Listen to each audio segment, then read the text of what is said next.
So we had the big news dropped earlier in the week that the CMA was blocking the Microsoft Activision acquisition for $69 billion in the UK. And there's been a lot of stuff happening since then.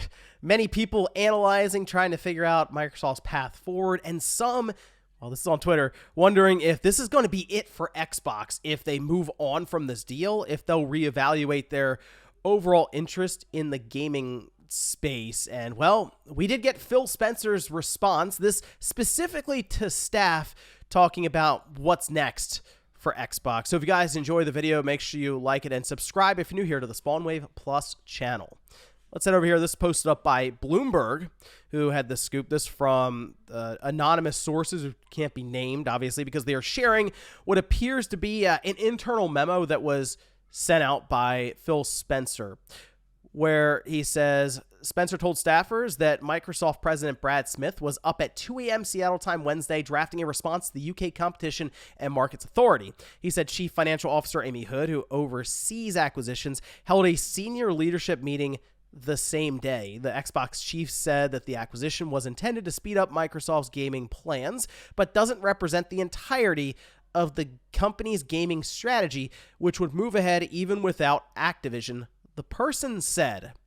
So right now there is a lot of concern and quite a bit of doubt that this deal is going to go through at this point, and many people are thinking, as they're looking to appeal, that most likely it's not going to work out in Microsoft's favor, and they'll have to seek other paths forward around this. I've seen some come up with idea of just not putting Activision Blizzard games in Game Pass and working around the UK in general, but a lot of this will come down to the EU and if they are going to approve the deal, as some have mentioned that it seems on track to do so with concessions, but I feel like we went through this exact same thing with the CMA where people were thinking that it was going to be approved. There were a lot of people on Twitter and forums who were basically going to sleep the night before thinking they were going to wake up to an approval by the CMA, and instead got kind of blindsided by this.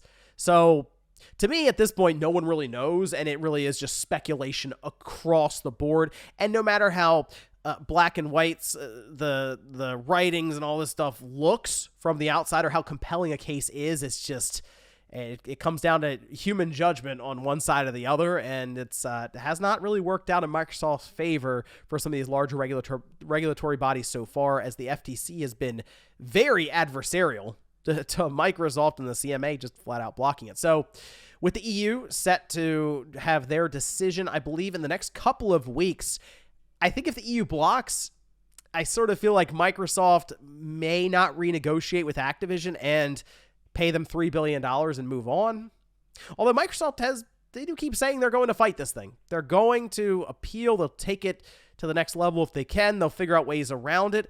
But if all of these regulatory bodies, specifically the large ones with the EU, the CMA, and the FTC, are fighting against them, I mean, is it worth going through potentially another 3 years of this before they can secure Activision Blizzard? And I say that because Microsoft is clearly in acquisition mode right now, but if they are working to secure Activision Blizzard for the next 3 years, they're going to be probably putting off a lot of those plans for other acquisitions in the future. Like, one great example is Certain Affinity. If they show up with something that can revitalize Halo Infinite, you feel like you would acquire them and kind of not necessarily fold them into 343, but have them work alongside of 343 for this new mode and game type that they've created for the game. But then they can look around at other publishers, yes, but also smaller developers, similar to what Sony is doing now, as we see them bring in studios that haven't even released a game yet, right? Like Haven hasn't released anything. Firewalk, same. So it's a strategy right now when it comes down to acquiring just talent. And right now, Microsoft's kind of sitting on the sidelines because they are targeting what's like the biggest acquisition possible right now in gaming, with a near $70 billion deal of Activision Blizzard. So no, it doesn't appear that if the deal doesn't go through, that all of a sudden they'll lose interest in Xbox or gaming in general. It seems like Microsoft understands that gaming is a place they should be, mostly because it's it's direct to consumers for them. I mean, think about Microsoft. You think about business and Word and cloud and all these things, whereas Xbox is the most connected they are with just regular people, right? And entertainment and gaming is very, very popular currently. And if they really do believe this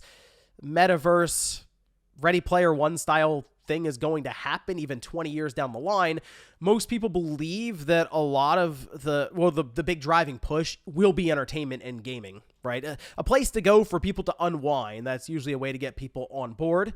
And having gaming be a driving force is something Microsoft would benefit heavily from acquiring people like Activision Blizzard or even smaller studios to build their own games. Now, I do wonder that if they move on from Activision Blizzard, if they would seek not necessarily a publisher or a developer as large as that, but maybe like a Capcom or hey, maybe the rumors that's been going on for Sega forever now would happen. Although, again, those are in Japan, and I do wonder some of the hurdles and stuff they'd have to overcome to make that happen. Although there were a lot of rumors back in the day that they nearly acquired Capcom before Monster Hunter World came out.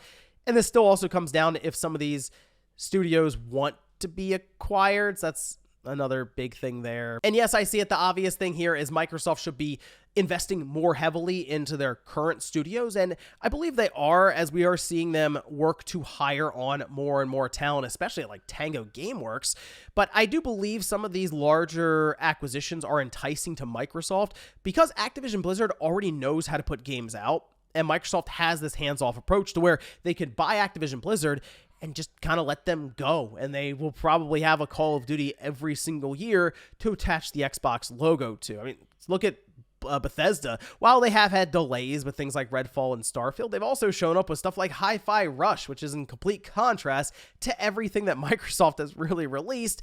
And they've been kind of doing it with that hands-off approach, sort of operating on their own. Really, at this point, it's a race for talent, first and foremost. So maybe Microsoft looks around and picks up Techland or something like that. So there's a lot of possibilities, and obviously Microsoft is pushing heavily into mobile, and there are a lot of mobile developers and publishers that you and I have probably never heard of, so they could pop up at any time. But I don't think they'll go for a Take-Two. I think Take-Two is just too big. I kind of think Ubisoft's a little too big too, but Ubisoft has been going through their own issues, and they might be able to kind of present it as sort of a bailout or even saving Ubisoft by buying them. But let me know what you guys think about this one down below. Specifically, if the deal doesn't go through, do you think that Microsoft, specifically Xbox, is in jeopardy of existing going forward? Or do you think Microsoft is way too invested with gaming and kind of showed their hand by aiming for the largest acquisition ever, Activision Blizzard, at $70 billion. You feel like you don't open up the checkbook for that kind of amount